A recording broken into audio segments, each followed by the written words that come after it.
halfway around once. He's heavy.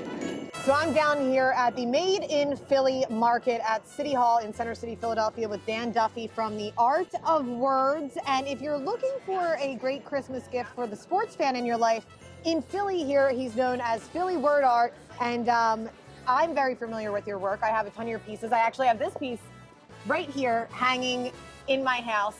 Now, I don't know if people don't know about you. Tell me how your work is very specific. Tell me how you got into it, how you discovered your style, and what led you to the Philadelphia sports Sure. genre. I was dating a girl. It was 2008, and I had to figure out how to impress her. We won the World Series, and I thought of this old project in college where we just take little words to make an image, and I thought it'd be cool since there's so many baseball games. I would write out every game from the championship season, the date, the score, who they played, to create Bradledge on his knees. That's this piece over here. So this is the first. So this is the first piece that you ever created. Started all the madness. So I actually have this one too.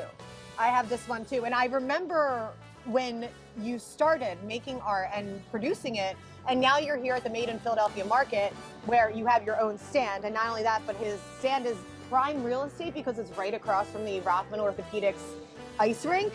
And this is probably one of the main attractions here in Philadelphia. For the holiday season, you can get a ton of your Christmas shopping done. So then tell me what happened after 2008. Are you and the girls still together? Oh, yeah. Oh, good. Look at that. Married. We have 2 kids. Shout out Vaughn and Greta. Vaughn and Greta. Thank you, Bradledge. Thank you, Philadelphia Phillies. For sure, for sure. Do you credit the Phillies for your family now? Absolutely. Yeah. Yeah. I mean, All Philadelphia sports, the Philadelphia sports fan. The word art sealed the deal, and now look what can. So then what happened after that? Clearly, I mean. So it's been over 10 years, and I started selling in the parking lots, K-Lot, and people just said, hey, where's Reggie White? Where's Bernie Parrott? Right. You know, so, you know, after doing pretty much every Philadelphia sports legend, I've then started to expand. And we're doing, even Peyton Manning has a word art as well. So does he? Yeah. Now, your latest piece is Phillies based, and it's perfect for the holiday season for that Phillies fan in your life. Absolutely. I brought the sketch. He brought the sketch because we all know Bryce Harper, Phillies MVP, MLB MVP. It's a shame they couldn't make the playoffs his MVP season, but you can't win them all. But this is incredible. It was a nice.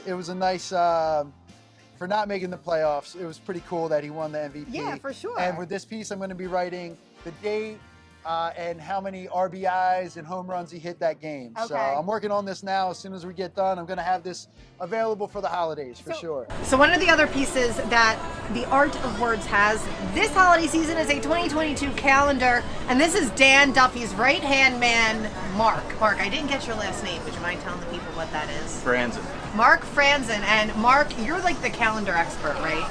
So yeah. you're in charge of the marketing and making sure that this beautiful word art gets out there. But is this your baby?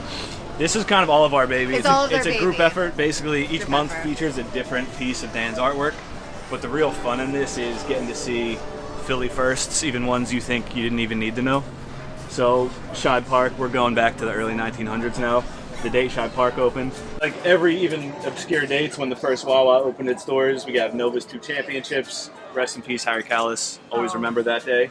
And then, of course, the day Philly Fanatic came out, Sixers championship. Wow, this is awesome. So any Philly first. So, and you even have, I heard you saying that there was a different, like, obscure ones, too. Like Wawa, when, like, Wawa was invented, right? Wait, Paul McCartney and Tupac's birthday. Yeah, we have pieces for them. They're only 2 days apart. They're not Philly related.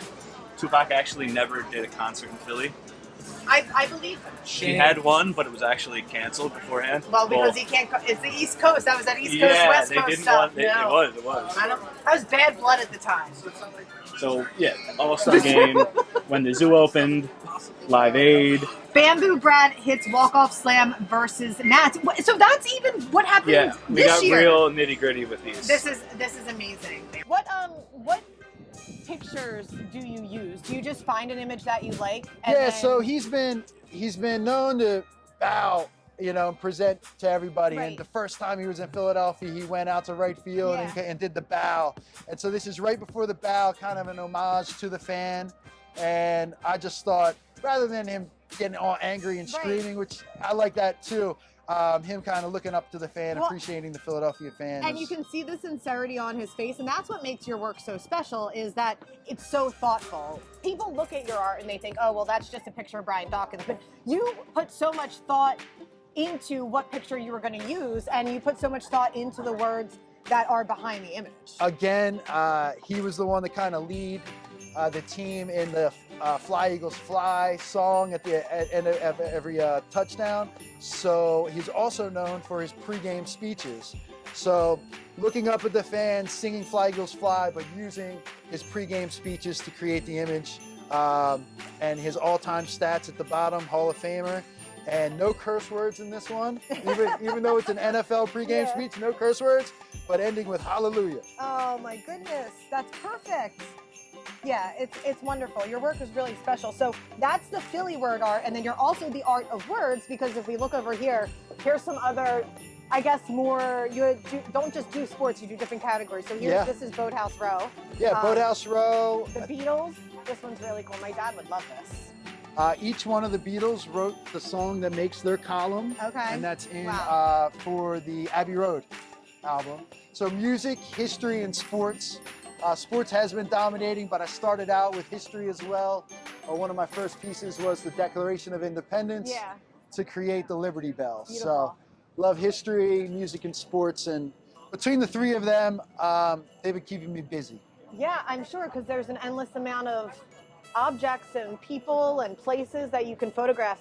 So what did you ever imagine that it would get to this level where you're now selling your artwork? Did you ever consider yourself an artist? I never did, and still a little odd to say that even now. I kind of think of myself more as a craftsman, you know, but I understand that it's art, it's for a wall, and people are going to call it art, but I call myself a word artist as opposed to just an artist.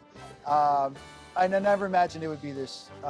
First off, could I just support myself or my half of the bills, let alone, you know, have employees and to have a store? Just kind of mind-boggling, really. Well, your story is really spectacular, and you're from the area. Yeah, from Lansdale, North Penn graduate. Oh my goodness! Stella. Look, it's Stella. It's a Temple Owl. Thank you, executive producer Matt Alva, for handing this to me. Also a Temple Owl, so this one's really cool too. Oh, the fight song, the Cherry and White. Yeah, this is amazing. There was a time when I thought, okay, writing these little tiny letters is getting a little crazy. Let me write with less words, bigger letters. The truth is, people want the tiny microscopic. Every game ever, every eagle ever has been the way I've been going. So the pieces have gotten more and more complex, as opposed to what I hoped was I could just write fight songs, you know, in a day or two. Even if you look at these, like this Boathouse Row one, there's all the words of all the different streets in here, right? Are these the neighborhoods? Yeah, this is everything from Manayunk to the Art Museum. So all the Fairmount Park roads, all the regattas that happen, all the names of all the row homes. So how long did it take you to do this one? This one's probably, 150, 100 hours. Wow. A lot of them have been over 200 hours, more recent pieces. So does your hand cramp? How does that work? Yeah, I'm starting to get carpal tunnel. You gotta do this. You gotta do this exercise a bunch. Yeah. My wrist has been hurting, and I think it's from my. So for sure, it actually. You think it's your wrist that hurts? It's actually way up here. I'm learning all this stuff. Okay. And then if it gets too bad, before you have to have a surgery, you can always sleep with something that just keeps your. So you're not curling up. It just keeps you from doing that, because when your hand's curled up like that so much. See, he's not just an artist, he's also here to help the people who are dealing with carpal tunnel syndrome, and that is myself. It happens for typers too, not just people that write. It does happen for typers. Right. Dan, you're amazing. Your work is incredible. Thank you so much. Where can people find your work if they can't make it down here to the Made in Philly markets here at City Hall in Philadelphia? Yeah, well, for sure, this would be the #1 place to get it. Save on the shipping costs, but if not, artofwords.com. You have a Philadelphia page right on there with all my Philly pieces. And for people that are looking for gifts from all over the country, we have stuff for everybody. Stuff for everybody. Well, happy holidays, Dan. Thanks so much for having me. Make sure that you download the Park Sportsbook app and follow us on Instagram and Twitter.